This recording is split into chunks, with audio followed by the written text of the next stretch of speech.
जो भक्त माड़ खाई भी पैसा देके आसे सबू व्यतिक्रम क्रम हूँ मोर से जगतर नाथ जगन्नाथ। आज संध्यार कार्यक्रम को आगे आगू बढ़ावा पूर्व मुझे साम्यक सूचना आपण पाखे समर्पण करी। एवं आसतु मुझे सहित आउ किसी शेयर करिया पूर्व आज संध्यार कार्यक्रम आउ टे बढ़ावा गोटे जोरदार हुड़हुड़ी सहित आज संध्यार कार्यक्रम को आगे बढ़ावा।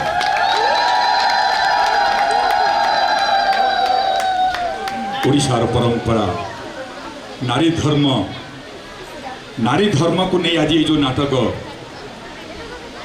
ये मत बलराम को द्वारा रचित समस्ते कहे ओडिशार पूर्वपल्ली में पंचदश शताब्दी आमे जमी जाने पंच मुरुज पंचगव्य पंच पल्लव सेमती ओडिशा स्वतंत्र नाम नहीं पंचदश शताब्दी पंच सखा गोटे जोरदार करता है पंच सखा मान दीपक भाई गोटे अनुरोध था गोटे क्विज टेस्ट से मुझे करी मु सर्ट्रे कहीदे बर्तमान ये पंचसखा उपर आउ कि समय पर आसतु शुणिमा आज संध्यार एक कार्यक्रम आउ कि अंश। जय जगन्नाथ।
कौन ये लक्ष्मी पूजा कहीं कर जाए लक्ष्मी पूजा परम ब्रह्म परमात्मा परम पुरुषंकर जो बहिरंगा शक्ति ये जो सृष्टि देखुंत आपण माने परमात्मा परम पुरुषंकर ये बहिरंगा सृष्टि बहिरंगा शक्ति उत्पन्न ये प्रकृति और पुरुषर मिलन रे सृष्टि जहाँ देखिपुंट ये समस्त जिनिस अनित्य नित्य दुनिया रे एका तुम्हें सत्य आहे प्रभु तुम्हें मोर जगन्नाथ अवतार अवतारी आहे निरामय प्रभुंकर सबो प्रभु भगवान राम रूप में अवतार नहीं प्रभु भगवान कृष्ण अवतार नहीं नृसिंह मोर अवतार नहीं किए कहीपर प्रभु मोर जगतार नाथ जगन्नाथ अवतार नहीं कि कौ अवतार रे प्रभु जगन्नाथ आसिले कहीपर किए सी अवतारी नुह सी अवतार पुरुष नुहति सी अवतारी सृष्टिर आदि अंत अनंत मध्य जी समस्त लीलार मालिक सी होती मोर जगतर नाथ जगन्नाथ से अवतार पुरुष नुहति से अवतरी पुरुष तेरे आसतु पंचदश शताब्दीर से पवित्र वैष्णव्य परंपरा जिते बेले गौड़ीय वैष्णव परंपरा सहित सारा विश्व चैतन्य महाप्रभु सहित हरे कृष्ण कृष्ण कृष्ण हरे हरे हरे राम राम राम हरे हरे महामंत्र कीर्तन करते ओडिशा माटीर मोर पंचसखा जगन्नाथ दास बलवंत दास शिशु अनंत दास जशवंत दास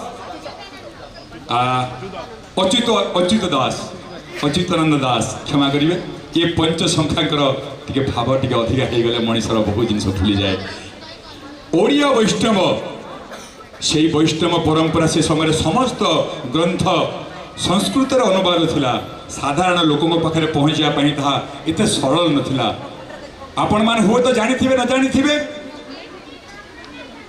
प्रथमे आंचलिक भाषा रे संपूर्ण रूपे भागवत गा जाइथिला ओडिया भाषा रे जहाँ जगन्नाथ कृत गोटे जोरदार करताल हो जाऊ जदि संस्कृत भाषा पर आउ द्वितीय भाषा रे भागवत अनुवाद होईची प्रथम करी आज गर्वर सहकार आम कहे जगन्नाथ दास कृत ओडिया भागवत को माटीर संतान किंतु आम निजको चिन्ह पारुने मृग नाभि कस्तूरी परी आमरी नाभि भितर कस्तूरी थाए मध्य आम भूली जाइए आमरी संस्कृति की तथापि मोर मु साधारण जी मन पारि से आज संध्या मुझे कही चलिए बहुत कही चली तेरे आसतु आपण मानकर अपेक्षा कर 5 दिन आज जो संध्यार कार्यक्रम विषय संक्षिप्त भाव में कहूँ जाऊँगी आज आम संध्यार देखा मत बलराम दासंकर रचित महालक्ष्मी पुराण मत बलराम दास ना कहीं है मन में जहाँ आसे से सैया करती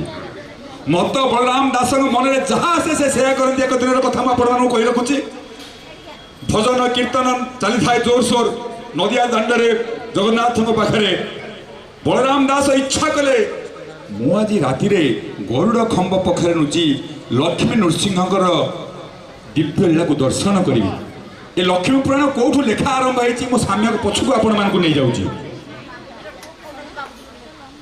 राति समस्ते पहुड़ पड़ा बलराम दास रहीगले कौटी गरुड़ पछरे लुचिकी किंतु बलराम दास से समय रे जगन्नाथ लक्ष्मीकर से लीला देखिले से देखिले भगवान स्वयं राम आ सीता को देखिले जो थे से अनुप्राणित हो लिखिले दांडी रामायण आज से पवित्र दिन महालक्ष्मी जगन्नाथंकर जो आज झगड़ा होता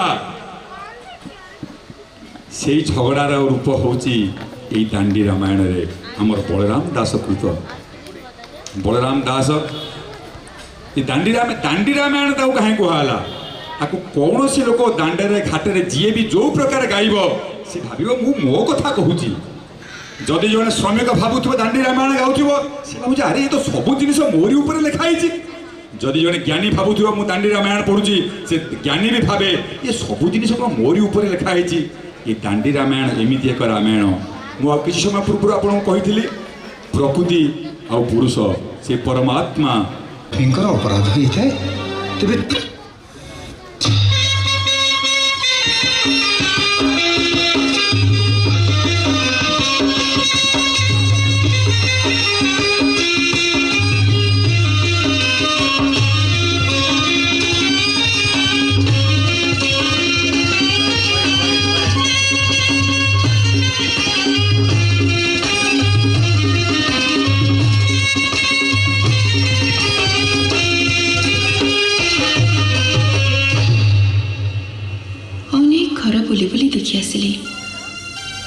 କାହାର ବାସି ଶେଷ ଉଠା ଯାଇନି ତ, କାହାର ବାସି ଦାଣ୍ଡରେ ଝାଡ଼ୁ ମୁଠା ମଧ୍ୟ ମରା ହେଇନି।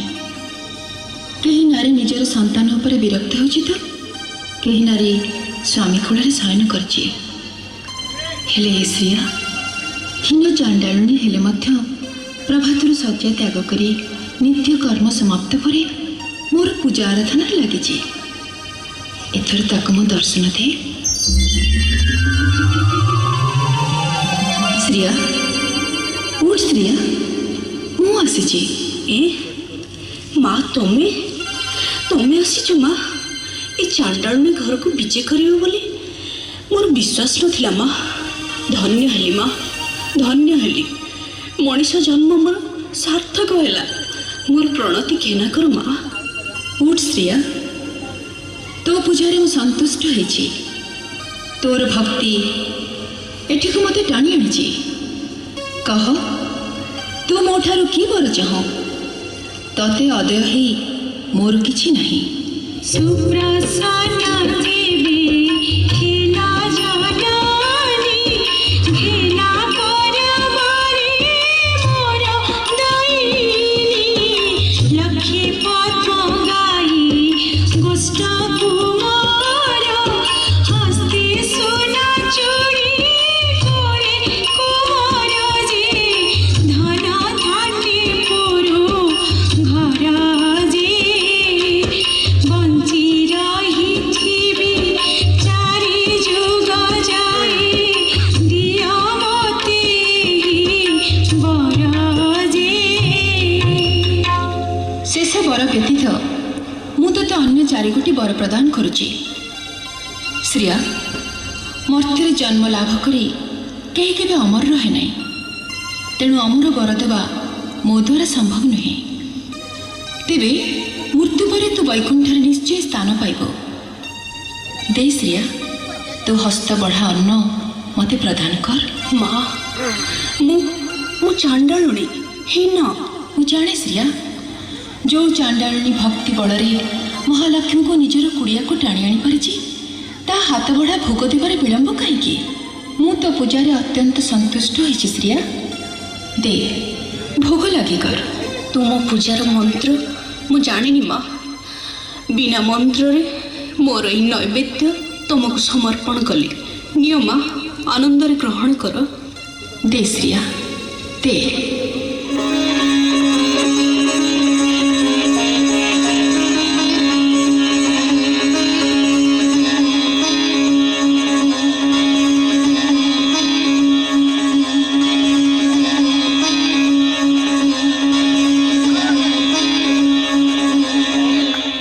ଜଗନ୍ନାଥ, ଜଗନ୍ନାଥ, ଆଦେଶ କରନ୍ତୁ ଅଗ୍ରଜ।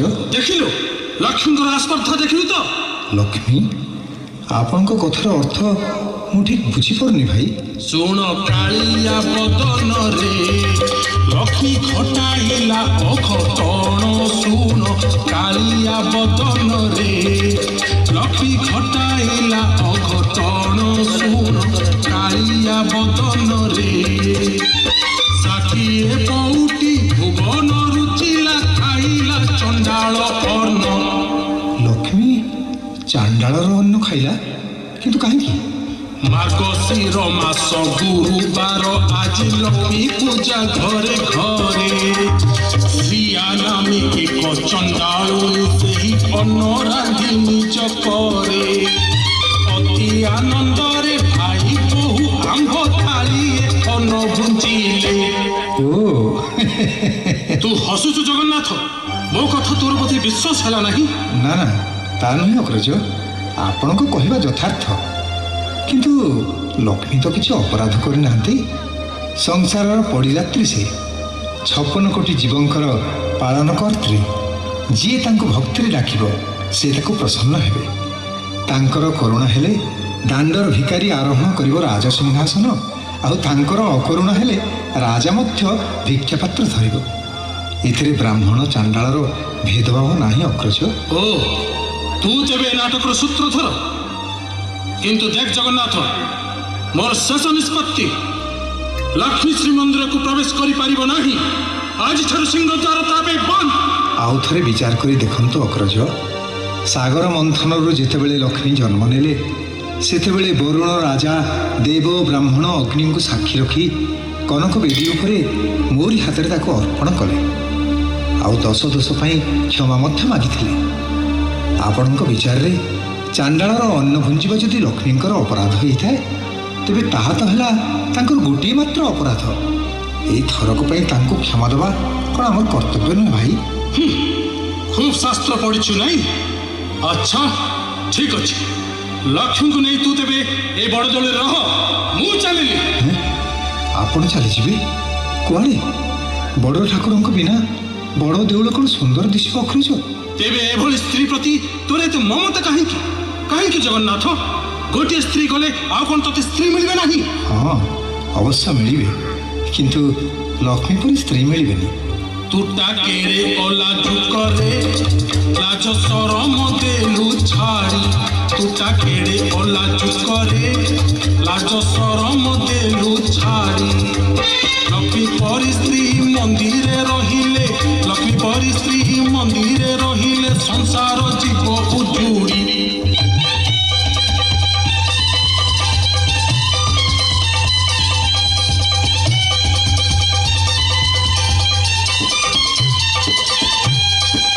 ଅନସର ପୁଳି ଅମାଲୁକା କରା ନନ୍ଦିଲା ତାଙ୍କୁ ଯଦି। ଅନସର ପୁଳି ଅମାଲୁକା କରା ନନ୍ଦିଲା ତାଙ୍କୁ ଯଦି। ମନ ଖୋଲା କଥା କହି ଦେଇଥିଲେ ପ୍ରତିକାର କରିଥାନ୍ତି।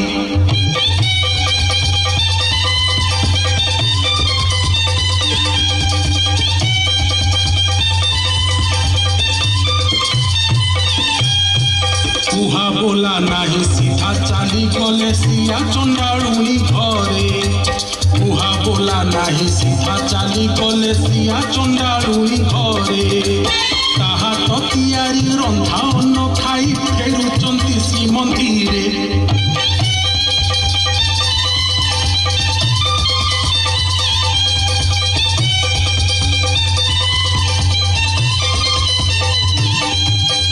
ବଡ଼ ଘର ଝିଅ ବଡ଼ ଘର ବୋହୂ ହରାଇଲେ ବଡ଼ ପଣ।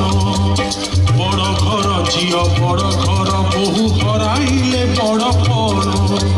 ବଡ଼ ଦେଉଳରେ ପୁରାଇବା ନାହିଁ ଦୁଃଖ କର ନାହିଁ ମନ। ଏଇ ତ ଲକ୍ଷ୍ମୀ ଆସୁଛନ୍ତି। ମୁଁ ଏଥର ବାହାର ଆଡ଼େ ଚାଲି ଯାଉଛି ଜଗନ୍ନାଥ। ମନେ ରଖ, ତୁ କଦାପି ତାଙ୍କୁ ଭିତରେ ପ୍ରବେଶ କରାଇ ଦେବୁ ନାହିଁ। ନା ନା ଅଗ୍ରଜ, ଆପଣ ବରଂ ନିଜେ ଏହାର ସମାଧାନ କରିଯାଆନ୍ତୁ। ମୋତେ ଏଭଳି ନିଷ୍ଠୁର ଆଦେଶ ଦିଅନ୍ତୁ ନାହିଁ। ଆପଣ ମୋତେ ଏହି ଭୀଷଣ ପରୀକ୍ଷାରେ ପକାନ୍ତୁ ନାହିଁ ଭାଇ। ଏ ପର୍ଯ୍ୟନ୍ତ ତୋର ବାଲ୍ୟ ଚପଳତା ଗଲା ନାହିଁ ଦେଖୁଛି। ଆମ୍ଭେ ଲକ୍ଷ୍ମୀଙ୍କର ଦେଢ଼ଶୁର, ତେଣୁ ଭାତୃବଧୂ ସହିତ ବାକ୍ୟାଳାପ କରିବାଟା ଅସୁନ୍ଦର ହେବ। ଏଇ ତ ଚାହୁଁ ଚାହୁଁ ଲକ୍ଷ୍ମୀ ଆସି ସିଂହଦ୍ୱାର ନିକଟରେ ପହଞ୍ଚି ଗଲେଣି। ଆଉ ବିଳମ୍ବ ନ କରି ଶୀଘ୍ର ଯା ଜଗନ୍ନାଥ, ତାଙ୍କୁ ସେଇଠାରୁ ବିଦା କରିଦେ। କହିଦେଇ ଏକାଥରେ ପାର। ପ୍ରଭୁ, ଆଜି ଆପଣଙ୍କ ମନରେ ନୈରାଶ୍ୟତା ପ୍ରକାଶ ପାଇଛି କାହିଁକି? ଚକା ଚକା ନୟନ ଯୁଗଳ ଅଶ୍ରୁ ଜର୍ଜରିତ। କୁହନ୍ତୁ ନା, କ'ଣ ହେଇଛି ଆପଣଙ୍କର? ଏପର୍ଯ୍ୟନ୍ତ ମଣୋହି କାର୍ଯ୍ୟ ସମାପନ ହୋଇନାହିଁ ବୋଧହୁଏ। ଚାଲନ୍ତୁ, ମୁଁ ସ୍ୱହସ୍ତରେ ଦୁଇ ଭାଇଙ୍କୁ ଖାଇବାକୁ ଦେବି। ସେଥିରେ ତମର ମୁଣ୍ଡ ଖେଳିବା ପ୍ରୟୋଜନ ନାହିଁ କମଳା। ନିଜ କଥା ନିଜେ ବୁଝ। ଆପଣଙ୍କ କଥାର ଅର୍ଥ? ମୁଁ ଜାଣିବାକୁ ଚାହେଁ ତୁମେ କୁଆଡ଼େ ଯାଇଥିଲ। ହୋ, ଏକଥା କ'ଣ ଜଗତର ନାଥ ଜଗନ୍ନାଥଙ୍କୁ ବୁଝାଇବାକୁ ହବ? ତଥାପି ମୁଁ ତୁମ ମୁହଁରୁ ଶୁଣିବାକୁ ଚାହେଁ। ଆଜି ମାର୍ଗଶିର ମାସ ଗୁରୁବାର। ପ୍ରତ୍ୟେକ ହିନ୍ଦୁ ଘରେ ଆଜି ମୋର ପୂଜା। ତେଣୁ ସେହି ଭକ୍ତମାନଙ୍କଠାରୁ ପୂଜା ପାଇବା ପାଇଁ ମୁଁ ଆଜି ପ୍ରତ୍ୟେକ ପୁରପଲ୍ଲୀରେ ଘରେ ଘରେ ବିଜେ କରିଥିଲି। ଆଉ ପେଟ ଭରି ଭୋଗ ମଧ୍ୟ ଖାଇଥିଲ? ହଁ, ମୁଁ ଶ୍ରୀୟା ଚାଣ୍ଡାଳୀ ନାମକ ଏକ ଭକ୍ତ ହାତରୁ ନୈବେଦ୍ୟ ଗ୍ରହଣ କରି ସନ୍ତୋଷରେ ଭୋଜନ କରିଛି ପ୍ରଭୁ। ଅମୃତ ପରି ତା ହାତର। ସେଇ ଅମୃତ ନୈବେଦ୍ୟ ବର୍ତ୍ତମାନ ତୁମ ପାଇଁ ବିଷ ହେଇଛି କମଳା। ଚାଣ୍ଡାଳୁଣ୍ଡ ଅନ୍ନ ଭୋଜନ କରିଥିବା ଅପରାଧରେ ମୁଁ ତୁମକୁ ବର୍ଜନ କଲି। ପ୍ରଭୁ, ଏହି ସାମାନ୍ୟ କଥାରେ ଆପଣ ମୋତେ ବର୍ଜନ କରୁଛନ୍ତି? ଦଶ ଦୋଷ କ୍ଷମା ଦେବା ପରିବର୍ତ୍ତେ ଏକମାତ୍ର ଦୋଷ ପାଇଁ ଏତେ ବଡ଼ ଶାସ୍ତି? ପଛ କଥା ଥରେ ସ୍ମରଣ କରନ୍ତୁ ପ୍ରଭୁ। ବିବାହ ପରଦିନ ଯେତେବେଳେ କନକ ବେଦୀ ଉପରେ ଆମେ କଉଡ଼ି ଖେଳୁଥିଲେ, ସେତେବେଳେ ମୋ ହାତ ମୁଠାରୁ ଆପଣ କଉଡ଼ି ଫିଟାଇ ନ ପାରି ହାରି ଯାଇଥିଲେ। ଆଉ ସେହି ସମୟରେ ଆପଣ ମୋତେ ଗୋଟିଏ ବର ମଧ୍ୟ ଦେଇଥିଲେ। ସେ କଥା କ'ଣ ଆପଣ ଭୁଲି ଯାଇଛନ୍ତି ପ୍ରଭୁ? କି ବର ମୁଁ ତୁମକୁ ଦେଇଥିଲି? ସପ୍ତାହର 7 ବାର ମଧ୍ୟରୁ ପ୍ରତି ଗୁରୁବାର ଦିନ ମୋର ପୂଜା ହୁଏ। ସେଦିନ ମୁଁ ବ୍ରହ୍ମଠାରୁ କୀଟ ପର୍ଯ୍ୟନ୍ତ ସମସ୍ତ ପ୍ରାଣୀଙ୍କର ଭଲ ମନ୍ଦ ନିଜେ ବୁଲି ଦେଖିବି ବୋଲି ବର ମାଗିଥିଲି ପ୍ରଭୁ। ଆପଣ ଆନନ୍ଦ ହୋଇ ତଥାସ୍ତୁ ବୋଲି କହିଥିଲେ। କିନ୍ତୁ ଅତୀତକୁ ଅତୀତରେ ରଖ କମଳା। ତା ଛଡ଼ା ଏ ଆଦେଶ ତୁମକୁ ମୁଁ ଦେଉନି, ଦେଇଛନ୍ତି ଅଗ୍ରଜ ହଳପାଣି। ସ୍ତ୍ରୀ ଯୋଗୁଁ ଭାଇଠାରୁ ଭାଇ ପୃଥକ ହେବା କଥା ଶାସ୍ତ୍ର ସମ୍ମତ, କିନ୍ତୁ ଭାଇ ଯୋଗୁଁ କେହି ସ୍ତ୍ରୀକୁ ପରିତ୍ୟାଗ କରିବା କଥା ଏପର୍ଯ୍ୟନ୍ତ ଶୁଣାଯାଏ ନାହିଁ। ବୃଥା ବାକ୍ୟାଳାପ କରି ସମୟ ନଷ୍ଟ କରେ ନାହିଁ ଲକ୍ଷ୍ମୀ। ତମ ଯୋଗୁଁ ମୁଁ ମୋର ଅଗ୍ରଜଙ୍କ ଆଦେଶକୁ ଅବମାନନା କରିପାରିବିନି। ତୁମେ ଏଠୁ ଚାଲିଯାଅ। ବେଶ, ମୁଁ ଚାଲିଯିବି। ଏ କଥା ପିତାଙ୍କୁ କହି ଏହାର ପ୍ରତିକାର ମଧ୍ୟ କରିବି। ହଁ, ତମ ପିତା ବୀରପଣରେ ସଂସାରରେ ଅଦ୍ୱିତୀୟ, ତେଣୁ ଅହର୍ନିଶି ଘୋର ଗର୍ଜନ କରି ତାଙ୍କର ବୀରତ୍ୱ ପ୍ରଦର୍ଶନ କରୁଛନ୍ତି। ତାଙ୍କର ସେ ଗର୍ଜନ ଏତେ କର୍ଣ୍ଣ କଟୁଛି, ସେଥିରୁ ମୁକ୍ତି ପାଇବା ପାଇଁ ମୁଁ ମୋର ମନ୍ଦିର ଚତୁଃପାର୍ଶ୍ୱରେ ମେଘନାଦ ପ୍ରାଚୀର ନିର୍ମାଣ କରିଛି। ତମେ ସେଇ ପିତାଙ୍କ ଗୃହକୁ ଚାଲିଯାଅ କମଳା। ସେ ଚାହିଁଲେ ତମକୁ ଏକ ଯୋଗ୍ୟ ବର ହସ୍ତରେ ଅର୍ପଣ କରିବେ। ଆପଣ ମୋ ପିତାଙ୍କର ନିନ୍ଦା କରୁଛନ୍ତି, ମୋର ନାରୀତ୍ୱକୁ ଅସମ୍ମାନ କରୁଛନ୍ତି। ଆପଣ ଶୀଘ୍ର ମୋତେ ଛାଡ଼ପତ୍ର ଦିଅନ୍ତୁ। ମୁଁ ଏଠାରେ ଦଣ୍ଡ ମାତ୍ର ରହିବାକୁ ଚାହେଁନା। ଛାଡ଼ପତ୍ର ପ୍ରଥା ଆମ ଜାତିରେ ନାହିଁ କମଳା। ମୁଁ 6 ମାସ ପାଇଁ ଅନ୍ନ ବସ୍ତ୍ରର ବନ୍ଦୋବସ୍ତ କରିଦେଇପାରେ। ଯାଅ, ଏଠି ତୁମେ ଫେରିଯାଅ, ନଚେତ୍ ଅଗ୍ରଜ ବଳରାମ ତୁମକୁ କଦାପି କ୍ଷମା ଦେବେନି। ଆପଣଙ୍କ ଭର୍ଚ୍ଛନା ମୁଁ ସହ୍ୟ କରିପାରୁନି ପ୍ରଭୁ। ସ୍ୱାମୀ ହେଇ ଯଦି ସ୍ତ୍ରୀର ମନ କଥା ନ ବୁଝିଲେ, ତେବେ ମୁଁ ଏଠାରୁ ଚାଲି ଯାଉଛି। କିନ୍ତୁ ଯିବା ସମୟରେ ମୁଁ ଆପଣଙ୍କୁ ଅଭିଶାପ ଦେଇ ଯାଉଛି।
ଦିଅ ପ୍ରିୟ, ମନ ଖୋଲି ଅଭିଶାପ ଦିଅ।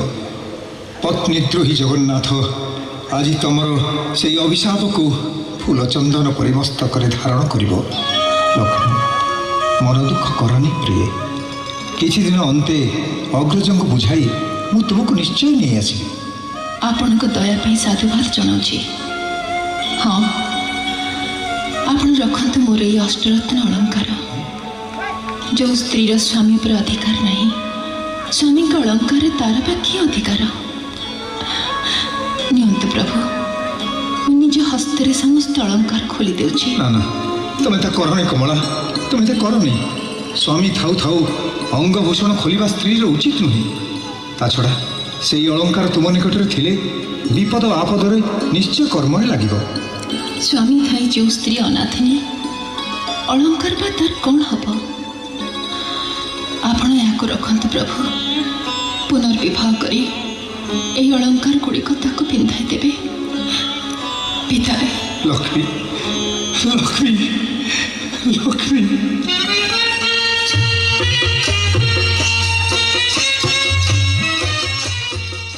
ପ୍ରଭୁଙ୍କ ହସ୍ତରେ ତୋଳି ଦେବେ। ମୋ ଅଭିଶାପ ତ କେବେ ନିଷ୍ଫଳ ହେବ ନାହିଁ। ସ୍ୱାମୀଙ୍କ ନିକଟରେ ଥାଇ ତାଙ୍କର ଦୁର୍ଦ୍ଦଶା ମୁଁ ସହ୍ୟ କରିବି କେମିତି? ନା, ମୁଁ ଏଇଠାରେ ରହି ଦୁଇ ଭାଇଙ୍କର ଲୀଳା ଦେଖିବି। ଏବେ ମୁଁ ବିଶ୍ୱକର୍ମାଙ୍କୁ ସ୍ମରଣ କରି ଏଠି ଏକ ପ୍ରାସାଦ ନିର୍ମାଣ କରାଇବି।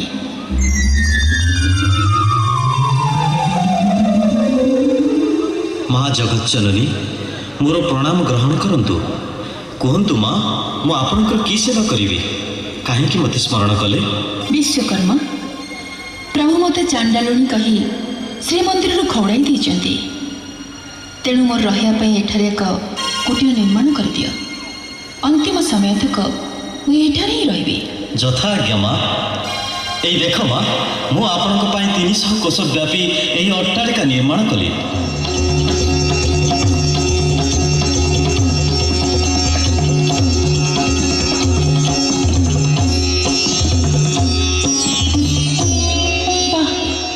चमत्कार अति चमत्कार है विश्वकर्मा गृहर कांथ गुड़िक सुवर्ण निर्मित खंब गुड़िक होइछि मुक्तारे प्रति कांथर हीरा नीला मोती माणिकर लता पुष्प नाना जातिर पक्षी अंकित होइछि आ किछि प्रयोजन नहीं विश्वकर्मा एथर तुमे वैकुंठ को यात्रा कर प्रणाम माता